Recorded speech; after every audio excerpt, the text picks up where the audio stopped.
चारों तरफ इस ग्राउंड के जितने चारों तरफ रोड है, उस रोड पर लोग बैठ बैठ कर कथा का रस तत्व ग्रहण कर रहा है। कल भी हमारे पास में पत्र आया था, आज भी पत्र आया था, तो उसमें एक ही बात कही है कि पब्लिक बहुत ज़्यादा संख्या में आ रही है, सब अपने घर पर बैठकर कथा का रस तत्व ग्रहण करें।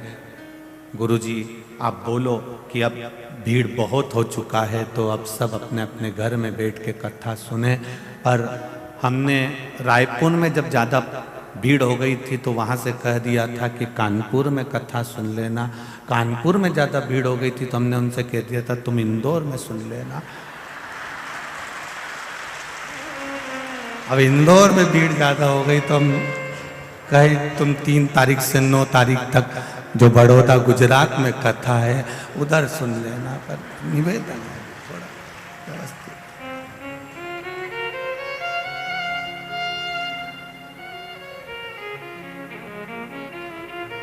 भक्ति है आपकी, आपका विश्वास है, आपका भरोसा है।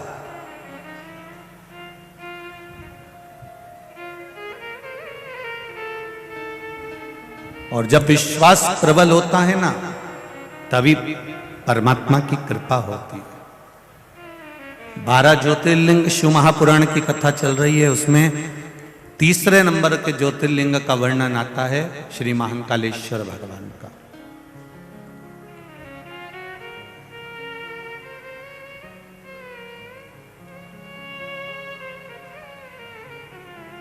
अवंतिका नरेश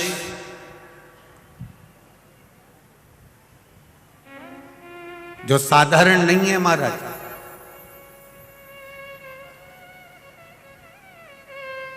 पूरी दुनिया में नगर का राजा, क्षेत्र का राजा रात भर रुक सकता है, पर अवंतिका की भूमि पर, उज्जैन की भूमि पर जहां पर मेरा महाकाल राजा बैठा है, वहां दूसरा राजा नहीं रुक सकता।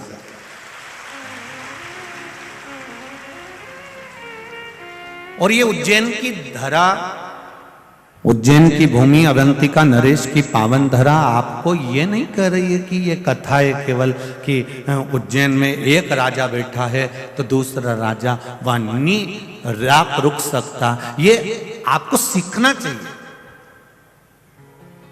जब उज्जैन में एक राजा बैठा है तो दूसरा राजा रात्रि भर, बोलो जम के, नहीं रुक सकता, तो तुम्हारे दिल में अगर महाकाल बैठा है तो दूसरा घुसता कैसे है? दूसरा कैसे प्रवेश कर जाएगा?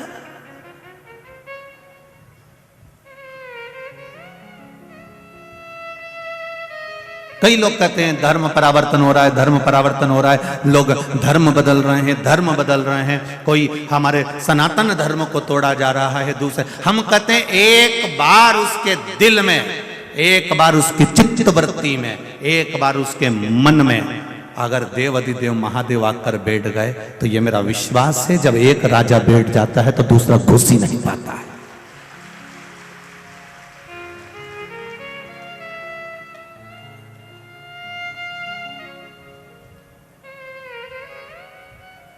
एक अगर प्रवेश कर गया तो फिर दूसरा कहां?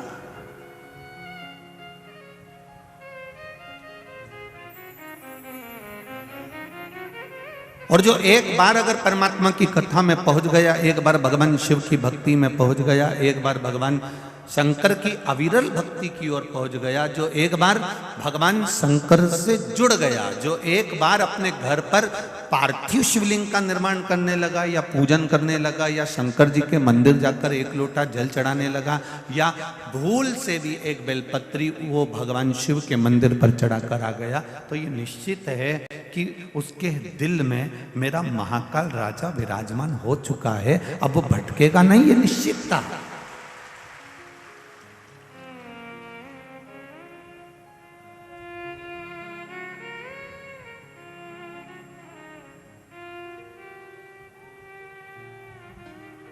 अविरल भक्ति जब आपके भीतर विराजमान हो गई तो फिर भटकना छूट गया।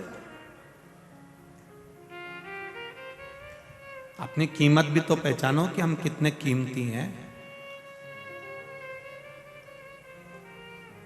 जितनी कीमत हीरे की नहीं है, जितनी कीमत सोने और चांदी की नहीं है, जितनी कीमत किसी प्रॉपर्टी की नहीं है, जितनी कीमत किसी मॉल की नहीं है, जितनी कीमत किसी जगह की नहीं है, उससे 1000 करोड़ों गुना कीमत तुम्हारी है, क्योंकि तुम में वो बल है कि ऐसे कई प्रॉपर्टियां तुम अपने बल पर खड़ी कर सकते। ऐसे कितने हीरे और कितने सोना चांदी, अंबानियां, प्लाट, मकान, मॉल एक अकेला व्यक्ति अपने बल पर खड़ा कर सकता है। वो चेतना, वो बल परमात्मा ने तुम्हें देकर भेजा।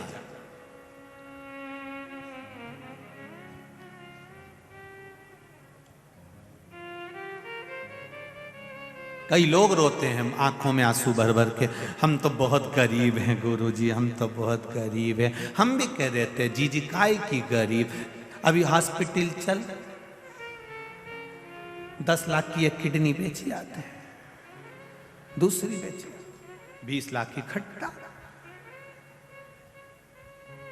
करोड़पति बनाकर भेजा है मेरे मालिक ने आपको, किसी को भी भिखारी बनाकर नहीं भेजा। इस शरीर की जिस दिन तुम्हें कीमत समझ में आ जाएगी, कई लोग कहते हैं हमारा तो पैदा होना ही बेकार है, हमारा तो संसार में रहना ही बेकार है। हम उनसे एक बात पहले भी कहे, आज फिर कहते हैं, इतनी माताएं बैठी और इतने भाई लोग बैठे हैं, ये अपने कमरे में, अपने कक्ष में, अपने कमरे के अंदर अटाला बिल्कुल नहीं रखते। अटाला रखने के लिए इन्हें एक कमरा अलग से बनाकर रखा। पूछ लो तुम्हारी पड़ोसन से, कोनी मार के पूछ लो भले, कोई दिक्कत नहीं है।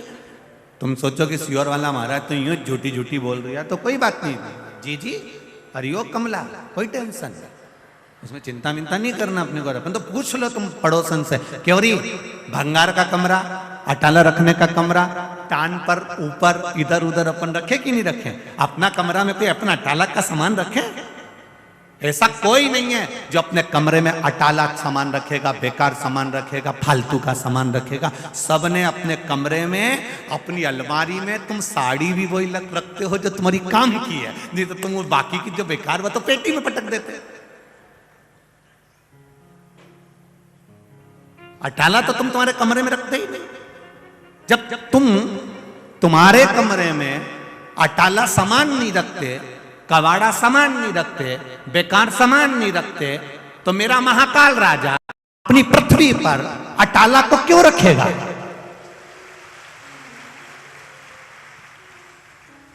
बैकुंठ भगवान विष्णु का है, ब्रह्मलोक ब्रह्मदेव का है, इंद्रलोक इंद्रदेव का है, पर मृत्यु लोक तो मेरे महादेव का है। ये उसका घर है, उसका कमरा है। पृथ्वी पर भगवान उसी को पैदा करता है, उसी को जन्म देता है जिसको भगवान जानता है कि ये जन्म लेकर कुछ अच्छा कर सकता है, इसमें वो बल है, इसमें वो ताकत है कि ये संसार का उद्धार कर सकता है, उसको पैदा करता है। नहीं तो करता ही नहीं। वो तो कई माताओं के गर्भ में 4 महीने का, 6 महीने का, 8 महीने का, 15 महीने का, देखो बच्चा शांत हो जाए, 6 महीना 9 महीने का बच्चा हुआ शांत हो गया, कई पैदा होकर शांत हो जाए, कई 2 महीने का शांत हो जाए।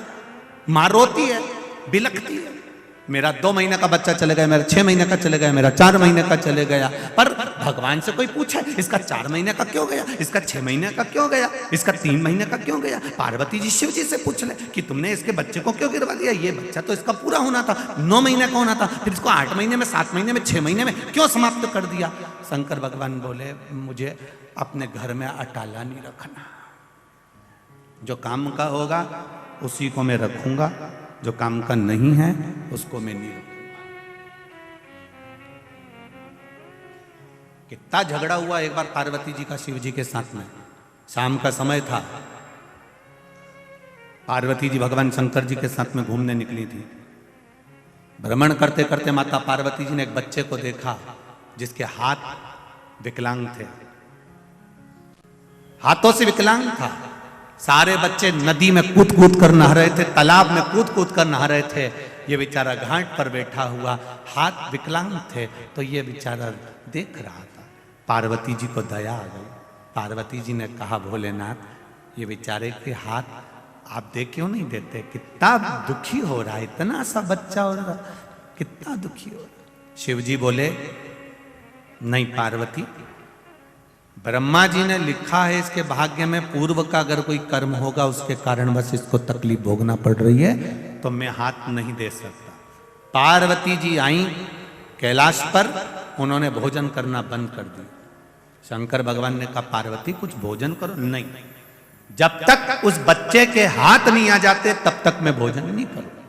शंकर जी बोले पार्वती थोड़ा समझो, किसी कारण बस देना होता तो मैं खुद दुख काट देता, मैं दे देता, परंतु नहीं। पार्वती जी बोली मेरे कहने पे देना पड़ेगा। शिव जी ने कहा ठीक है। शंकर भगवान ने तथास्तु करा, उसके दोनों हाथ अच्छे कर दिए। दूसरे दिन वो नदी में नहाने गया, तालाब में नहाने गया। जैसे ही नदी तालाब में नहाने गया, दूसरे जो बच्चे पानी में तैर रहे थे, दूसरे बच्चे जो पानी में नहा रहे थे, नहाते नहाते उन बच्चों को दूसरा जो जिसको माता पार्वती के कहने पर देवाधिदेव महादेव ने हाथ दिया था,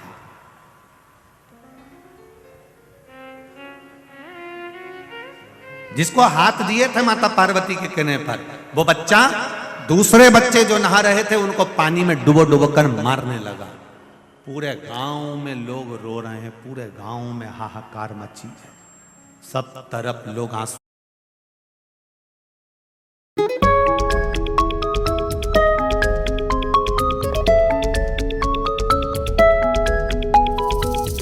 बाहर आए, पार्वती जी आज शिव जी के साथ में घूमने निकली तो पूछा प्रभु ये क्या हो रहा है, ये पूरा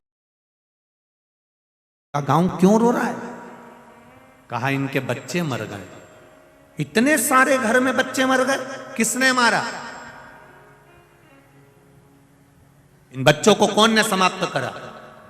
कहा जिसको तुमने हाथ दिलवाए हैं वापिस, उसने इनको समाप्त कर दिया। पार्वती मैंने मना करा था कि ब्रह्मा जी की लेखनी को मत पलटवाओ, पर तुम नहीं मानी। मैंने सोचा था कि इसका पेट कैसे भराएगा। शिव जी कहते अगर हाथ नहीं भी काम करते तो पेट भरने की जवाबदारी मेरी होती, पर तुमने बदलवाया इसलिए सारे घर के दिए बुझ गए। ये समझना है हमें।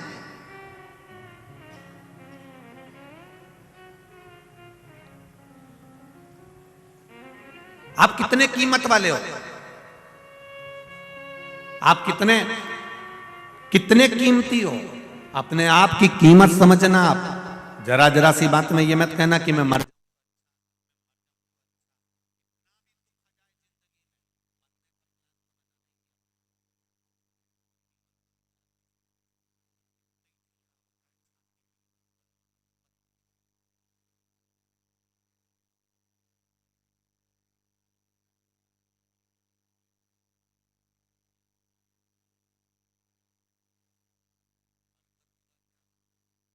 मरने के बाद क्या वापस दूसरी बार मनुष्य का शरीर मिल जाएगा क्या?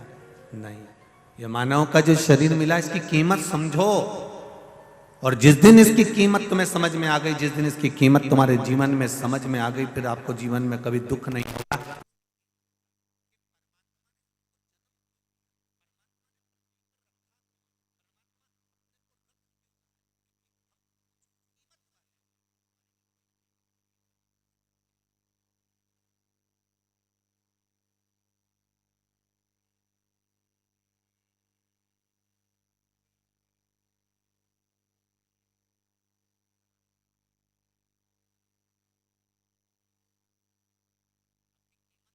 एक पत्र आया है, देखिए।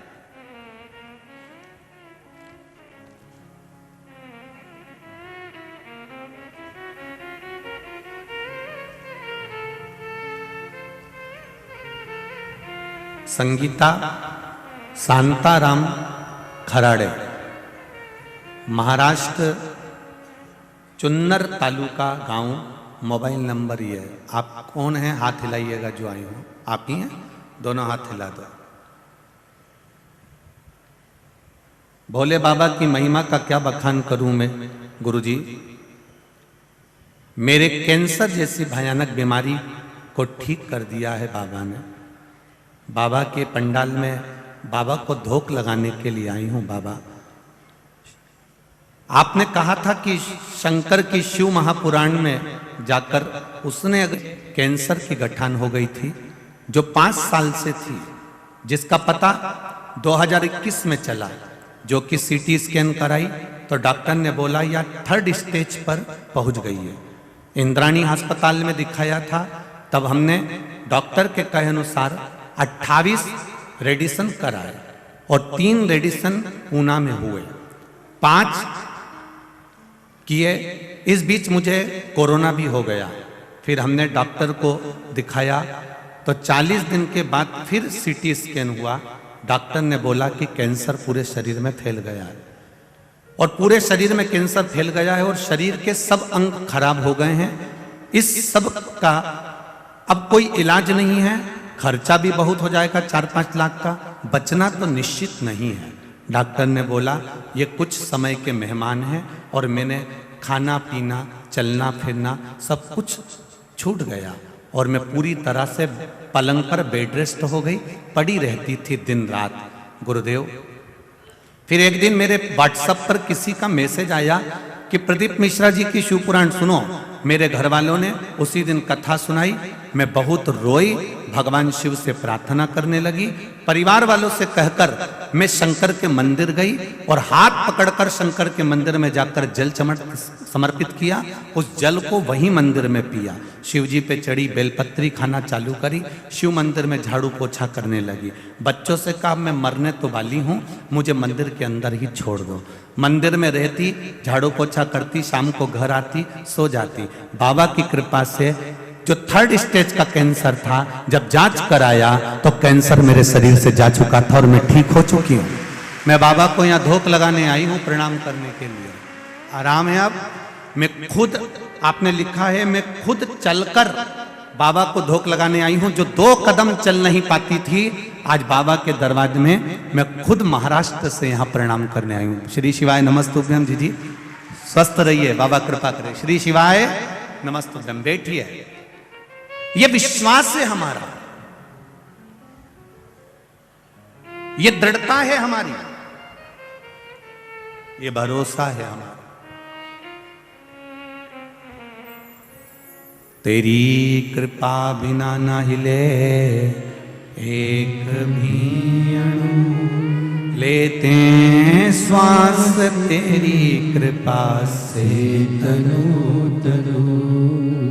बखान क्या करूं मैं राखों के ढेर का, चपटी भभूत में खजाना कुबेर का।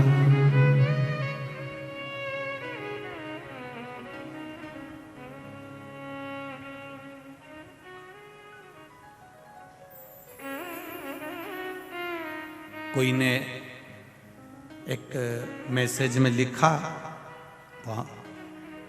उसने हमको बताया कि गुरुदेव, लोग कह रहे हैं कि बताओ रोड पर लोग बैठे हुए हैं, उनको आज दिख तो है ही नहीं रहा।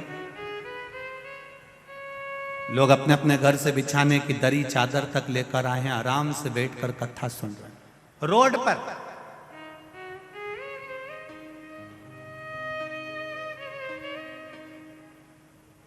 ये इंदौर के इतिहास की पहली कथा है जहां रोड पर बैठकर लोग कथा श्रवण। पूरे ग्राउंड के आसपास जितनी रोड है सब जगह पर। उन्होंने कहा गुरुदेव, ये रोड पर बैठे हैं, ना दिख रहे हो आप, कथा का रस तत्व सुन रहे हैं, इसका क्या फल है? हमने कहा हमारे पूर्वजों ने एक बात हमको सिखाई थी, अभिषेक करने भले शंकर जी के पास एक अकेला व्यक्ति बैठ जाए, हजारों के लोग अगर अभिषेक का लाभ लेना चाहते हैं तो हमारे पूर्वजों ने सिखाया है कि जो जलाधारी ऊपर रहती है, जिसमें जल डाला जाता है, श्रृंगी से पानी चढ़ाया जाता है, उसमें एक डोरा बांध दिया जाता है। वो डोर जितना लंबा चले जाता है, उसको लोग जितना स्पर्श कर लेते हैं, उतना उस अभिषेक का फल जितना जजमान को मिल रहा है उतना ही उसको भी प्राप्त होता है। ये शिवपुराण हमारे पूर्वजों ने हमको सिखाया है। कल कथा में था, बेलपत्री का मात्र स्पर्श ही हमको सुख दे गया। बेलपत्री का केवल स्पर्श। तो जितने लोग रोड पर बैठकर कथा सुन रहे हैं, ये मत सोचना कि हमें दिख नहीं रहे हो, हमें पोथी का दर्शन नहीं हो रहा, तुम चिंता ना करो। आप शिव महापुराण का जो अभिषेक चल रहा है, शिव महापुराण की जो 3 घंटे की कथा चल रही है, उसकी डोरी आपके हाथ में है, आपको उसका फल जरूर मिलेगा, ये निश्चितता। जितने टीवी के सामने सुन रहा है, जितने मोबाइल पर सुन रहा है, इसका फल आपके भाग्य में, आपके अनुसार। ये माता ने लिखा कि कैंसर जैसी बीमारी, अब 3rd स्टेज का अगर व्यक्ति को कैंसर है, वो पलंग से नहीं उठ पा रहा है, पलंग नहीं छोड़ पा रहा है, जो पड़ा हुआ उसने सुन ली कथा में कि शंकर जी के मंदिर जा, 1 लोटा जल चढ़ा। ना ये सीओर वाले से कभी मिली, ना सीओर वाला इनसे मिला, क्योंकि इतने लोग आते हैं, किस किस से मिलोगे? कहां मिलना?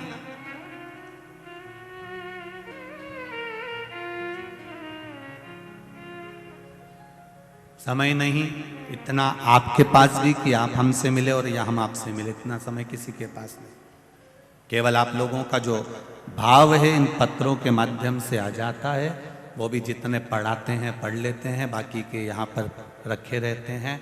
इंदौर वालों के लिए छोड़ के चले जाएंगे, बाद में तुम पढ़ते रहना, आराम से बैठकर निकालते रहना। उसमें मोबाइल नंबर भी है, सबसे बात भी कर लीजिए। खुशी जीवन की आप। उज्जैन के महाकाल बाबा का 3 ज्योतिर्लिंग का जो वर्णन किया गया, यह साधारण नहीं है मेरा महादेव। उज्जैन महाकाल राजा जहां बैठे हैं, उसमें दूसरा राजा प्रवेश नहीं कर सकता। उसी तरह जिसके दिल में शिव आकर बैठ गए, फिर दूसरे धर्म का व्यक्ति चाहे कितना भी लोभ दे दे, कितना भी उसको लालच दे दे, वो जाता ही नहीं है, टलता ही नहीं जाएगा।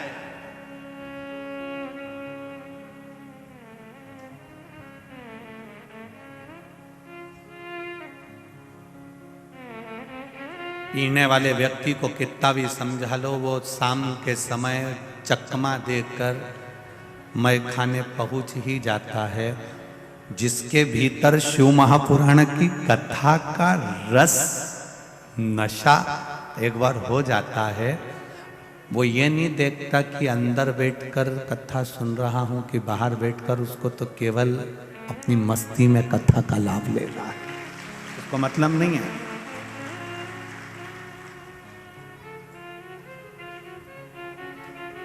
शिव भक्ति का जो बल है वो साधारण बल है। कितना सुंदर वृत्तांत कहा। अवंतिका नगरी में एक ब्राह्मण रहता था। वैसे तो पूरी अवंतिका नगरी ब्राह्मणों से भरी हुई थी। संपूर्ण अवंतिका नगरी, मेरे महाकाल की नगरी उज्जैनी ब्राह्मणों से भरी पड़ी हुई थी।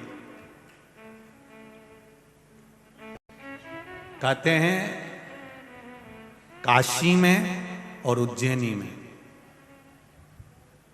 ये 2 जगह पर सबसे ज्यादा ब्राह्मण जन निवास करते थे, और उज्जैनी पूरी ब्राह्मणों से भरी पड़ी हुई थी। एक ब्राह्मण उस उज्जैनी, सारे ब्राह्मण कर्मकांडी थे, पूजन करते थे, अर्चना करते थे, संध्या करते थे, भगवत भजन करते थे, स्मरण करते थे, भगवान से लाड लड़ाते थे, शिव आराधना में लगे रहते थे, भगवान की अविरल भक्ति में लगे रहते थे, सब शिव में डूबे हुए, सभी शंकर भगवान में डूबे हुए।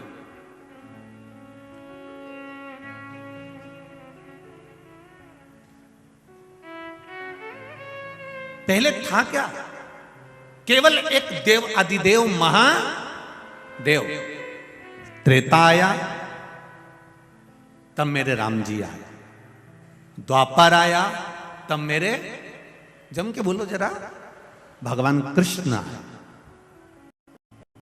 त्रेता आया तब राम जी आए, द्वापर आया तब कृष्ण आए। इससे पहले थे के केवल एक शिव, केवल एक नारायण, केवल एक ब्रह्मा। ब्रह्मा विष्णु महेश का एक स्वरूप, लिंग स्वरूप में भगवान शंकर के एक स्वरूप में विराजमान था।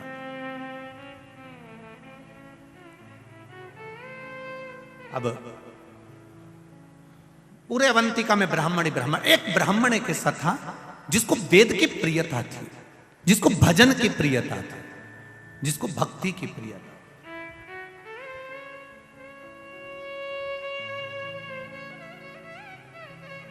महाराज, उस ब्राह्मण का नाम था वेद प्रिय, बड़ा विद्वान, सारे ब्राह्मणों के साथ में रहना, सब ब्राह्मणों के साथ में मिलकर भगवत भजन करना, सब ब्राह्मणों के साथ में मिलकर भगवान शंकर की भक्ति करना। अब शिव की भक्ति में दिन रात डूबा रहता था, दिन रात।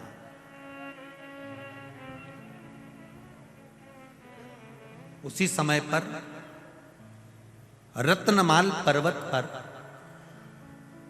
एक राक्षस हुआ जिसका नाम दूषण है।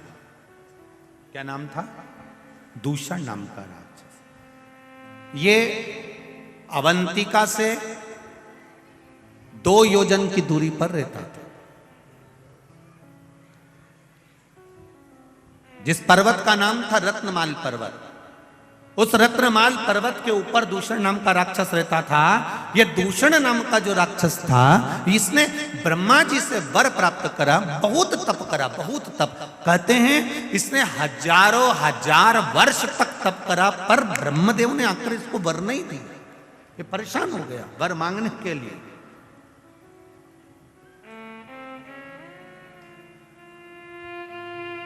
आखिरी में ब्रह्मा जी को फिर आना पड़ा और ब्रह्मा जी ने कहा, मांग तुझे क्या चाहिए? तो उसने एक बात कह दी, अगर देना चाहते हो तो मुझे दीजिए कि मेरे प्राण न छूटे। ब्रह्मा जी ने कहा, यह तो हो नहीं सकता कि तू मरेगा नहीं, मरना तो पड़ेगा। जन्म लिया है, मृत्यु लोक में आए हो, इस पृथ्वी पर अगर जन्मे हो तो मरना निश्चित है। यह आपको पहले भी कथा में कहा कि बादाम खाओगे तो भी मरोगे, नी खाओगे तो भी मरोगे, रोटी खाओगे तो भी मरोगे, नी खाओगे तो भी मरोगे, कथा सुनोगे तो भी मरोगे, नी सुनोगे तो भी मरोगे। हाँ, कहीं का महाराज तुम्हें गारंटी दे दे कि तुम कथा सुनोगे तो नहीं मरोगे, तो हमको भी मिला देना, हम और 25-50 साल ज्यादा कथा और बात चलेंगे, उसमें क्या दिक्कत। कथा सुनोगे तो भी मरना और नहीं सुनोगे तो भी मरना। बस अंतर केवल इतना सा है कि जैसे तुम भजन कर कर, कथा सुनकर अगर मरे तो बिल्ली अपने मुख से अपने बच्चे को जैसे पकड़ती है, साथ घर लेकर जाती है, वो बच्चा सुरक्षित रहता है। और बिल्ली अपने मुख से चूहे को पकड़ती है, चूहा मर जाता है। उसी तरह जो भगवान शंकर की भक्ति कर कर, राम कृष्ण की भक्ति कर कर, परमात्मा का भजन कर कर जो मरता है, वो बिल्ली के बच्चे जैसा बचकर बैकुंठ का राज करता है, बैकुंठ का सुख भोगता है। और जो परमात्मा की भक्ति में नहीं डूबा, केवल शरीर को सुंदर बनाया, अच्छा अच्छा कपड़ा पहना, खूब परफ्यूम लगाया, 2 घंटे तक धागे से सेट कराया, जिसने अपनी जिंदगी पूरी केवल ऐश और राम में निकाल दी, कभी मुख से राम नहीं किया, कभी मुख से कृष्ण नहीं किया, कभी मुख से शिव नहीं किया, कभी अपने बुजुर्गों का सम्मान आदर नहीं करा, कभी घर के बड़ों के सत्कार में खड़े नहीं हुए, फिर इनकी जिंदगी वो चूहे जैसी होती है जो कभी भी निपटता है तो बड़ा भयंकर निपटता है, बड़ा भयंकर।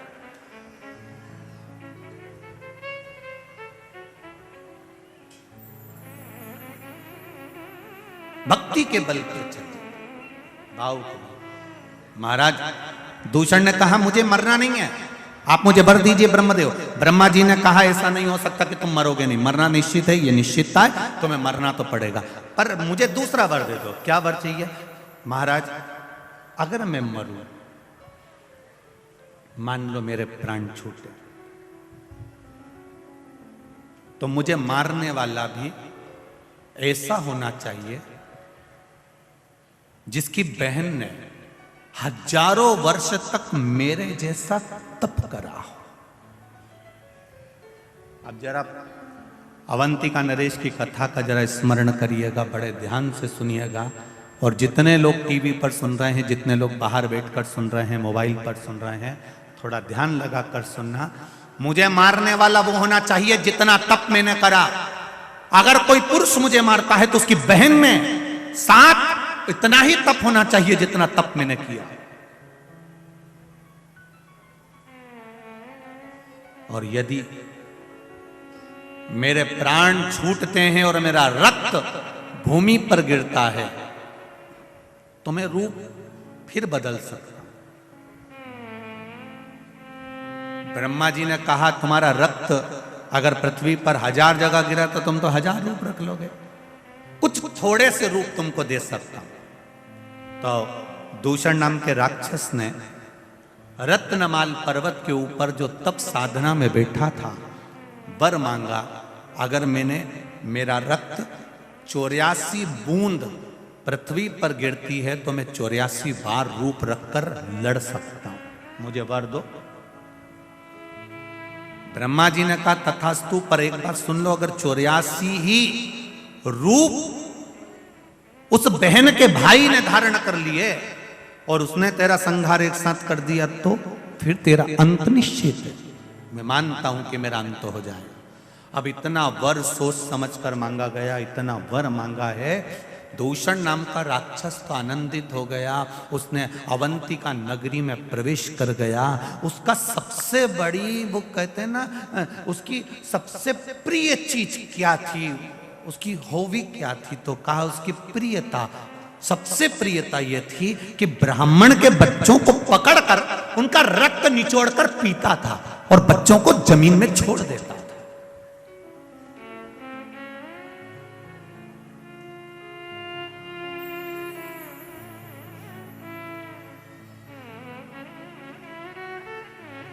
कई लोग कहते हैं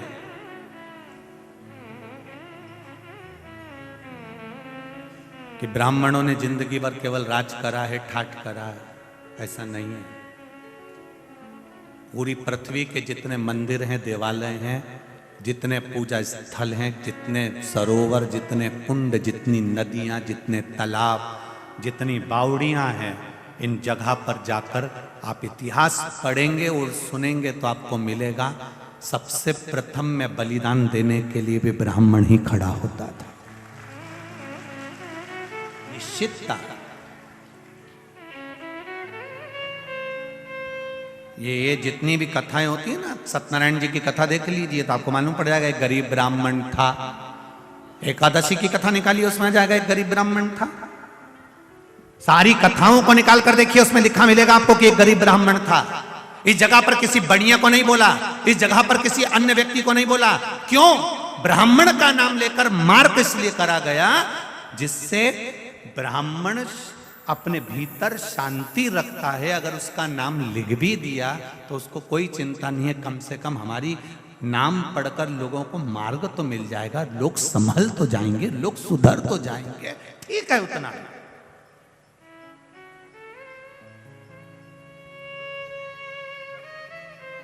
उसने किसी से ऑब्जेक्शन नहीं करा कि हमारा नाम यहां पर क्यों लिखा, सत्यनारायण जी की कथा में हमारा नाम क्यों आया, गरीब ब्राह्मण का नाम क्यों आया, हमारा नाम क्यों आया। उससे कथा, देवराज नाम का ब्राह्मण, शिव महापुराण, बिंदुक नाम का ब्राह्मण, शिव महापुराण, आत्मदेव नाम का ब्राह्मण, श्रीमद् भागवत कथा, देव नाम का ब्राह्मण, विष्णु पुराण।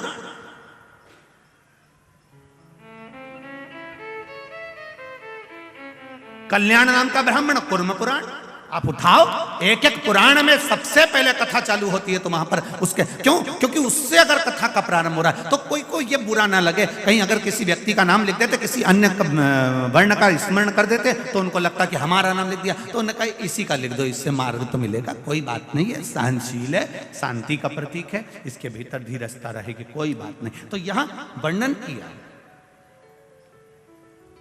वेद प्रिय नाम का ब्राह्मण और इस दूषण नाम का राक्षस रत्नमाल पर्वत से नीचे आया।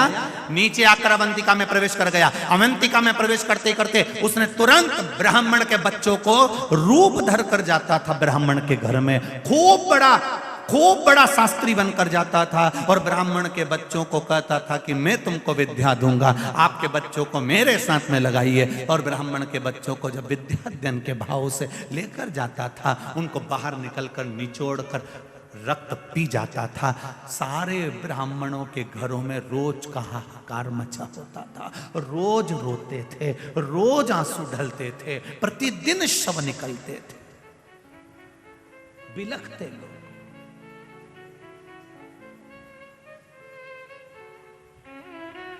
ये अवंतिका की पावन धरा ऐसी ही अवंतिका की धरा नहीं हो गई रे मेरे भाई। एक एक ज्योतिर्लिंग का अगर स्मरण करा जाए, हम हमेशा कहते हैं, आज फिर कहते हैं, जिस दिन तुम्हारे भीतर थोड़ा सा भी बल कमजोर पड़ जाए, थोड़ा सा पावर कम पड़ जाए, थोड़ा सा लगे कि मेरा मन अटखेलियां कर रहा है, मेरा मन लग नहीं रहा, मेरा चित्त नहीं लग रहा, लोग मुझे परेशान कर रहे हैं, निवेदन करूंगा 12 ज्योतिर्लिंग में से किसी भी एक ज्योतिर्लिंग पर एक दिन रात्रि भर आराम से रुक कर आओ, भगवान का दर्शन कर कर आओ। जब हम डीपी के पास जाएंगे तो डीपी के पास जाते से हमको वो बल मिल जाएगा, वो पावर मिल जाएगा कि हमारे पंखे लाइट वापिस चालू हो जाएंगे। ये निश्चितता है। आप जाकर उसका स्मरण करिए। कनेक्शन सही जगह जोड़ने का प्रयास करो। ये माइक चल रहा है, इसको लाइट मिली है, अब वो डोरी फैला दे लंबी चौड़ी और खूब लंबी डोरी फैला दे और वहाँ डीपी से या मीटर से नहीं जोड़े और डोरी तो यहाँ तक आ गई और ये बार बार खटका चालू करे बंद करे, खटका चालू करे बंद करे। क्यों रे, ये माइक क्यों चालू हो रहा, माइक क्यों नहीं चालू हो रहा? अब ये तो यहाँ देख रहा, पर इसको क्या मालूम कि वहां से किसी ने कनेक्शन निकाल दिया।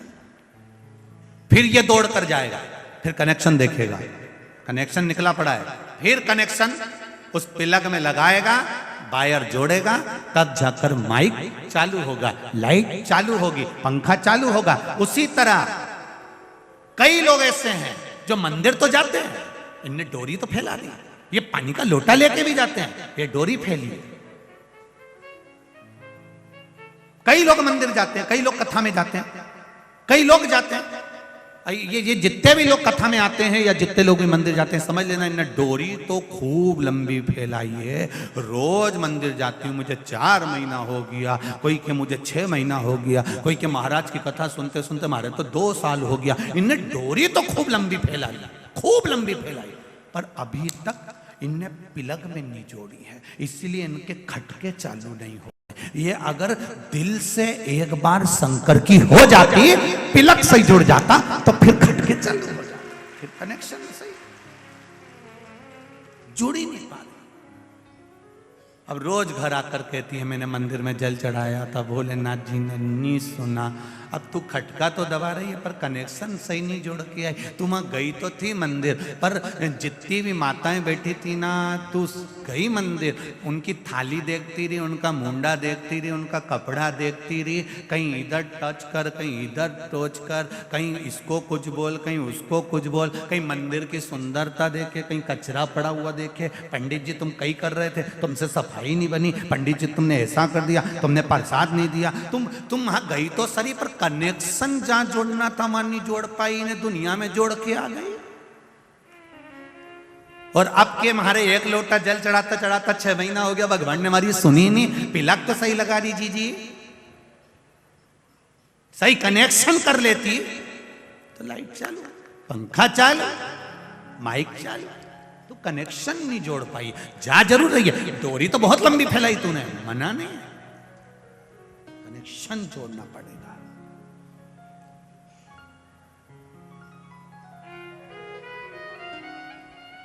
जितने भी लोग भगवान के मंदिर जाते हैं उनसे निवेदन है, दिखावे से मत जाना, बिल्कुल मत जाओ दिखावा करने के लिए, और कथा में भी भीड़ बढ़ाने के लिए बिल्कुल मत जाओ।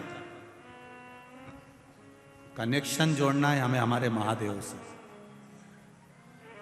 जैसे ये बहन आई, उसने कहा 3rd स्टेज का कैंसर था, पर शिवजी के मंदिर में वो लोटा लेकर, शरीर ऐसा था कि पलंग पे से उठ नहीं सकती थी, फिर भी उसके परिवार वालों के साथ हाथ पकड़ के शंकर जी के मंदिर तक गई। मतलब दिल से कनेक्शन जोड़ लिया था कि शिव पुराण में महाराज ने बोला है तो मेरा भोलेनाथ मुझे सही करेगा, अब वो करेगा। कनेक्शन जुड़ गया, सही हो गई। अब कनेक्शन ही सही नहीं जुड़ता और ये जाती रहती ये पोछा लगाए, झाड़ू लगाए। अब न कई माताएं ऐसी है कि दूसरे को दिखाने के चक्कर में झाड़ू उठा के झाड़ दे। ये तो वही बहू जैसा है, चाय बना के ले आई ट्रे में धर के।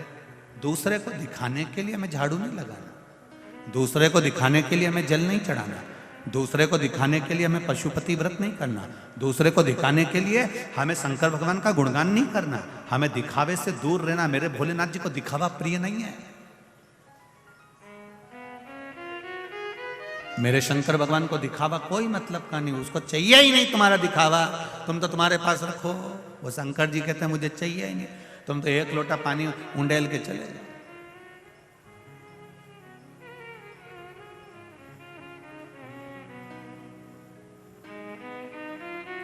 मेरे राम जी महाराज अपने मंदिर में बैठते हैं, दिन भर में एक बार तैयार होते हैं। मेरे कन्हैया मंदिर में बैठते हैं, दिन भर में एक बार तैयार होते हैं। मेरे भगवान विष्णु मंदिर में बैठते हैं, दिन भर में एक बार तैयार होते हैं। दत्तात्रेय भगवान मंदिर में बैठते हैं, दिन भर में एक बार तैयार होते हैं। देवी मैया मंदिर में बैठती है, दिन भर में एक बार तैयार होती है। केवल 33 कोटि देवी देवता में केवल एक महादेव है जो जितनी बार जल चढ़ाने आता है उतनी बार तैयार कर कर जाता है, श्रृंगार कर। क्यों, किस लिए? कहीं कहीं पंडित जी कह देते हैं मैंने अभी श्रृंगार करा है, पानी मत चढ़ा देना, पर कहीं कहीं की रहती है मैं तो चढ़ाऊंगी जा। यहां शिवपुराण कह रही है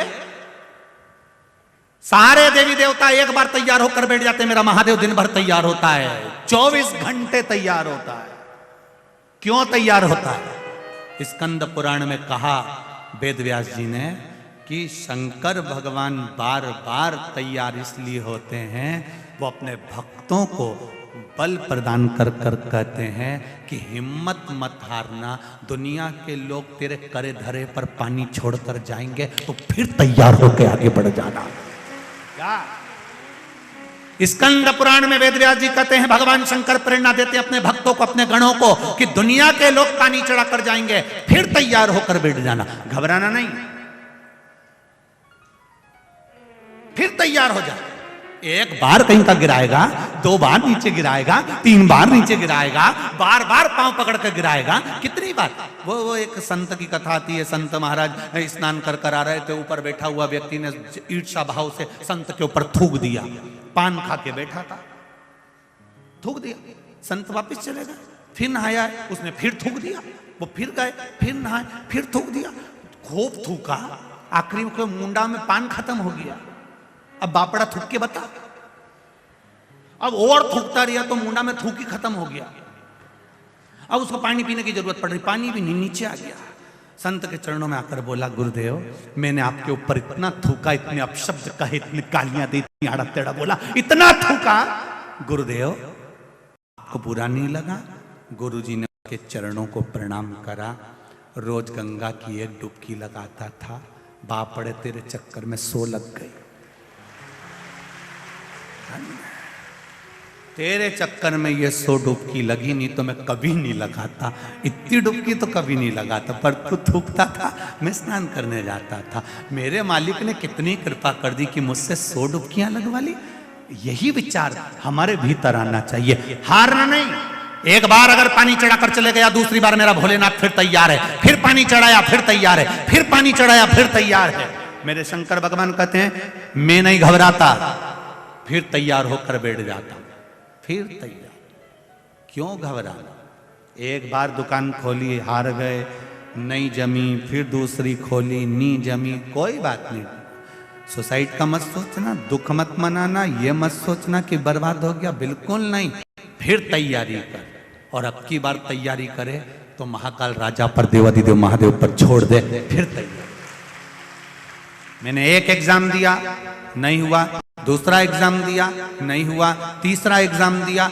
एक बच्चे ने लिखा है, छोटा सा बच्चा,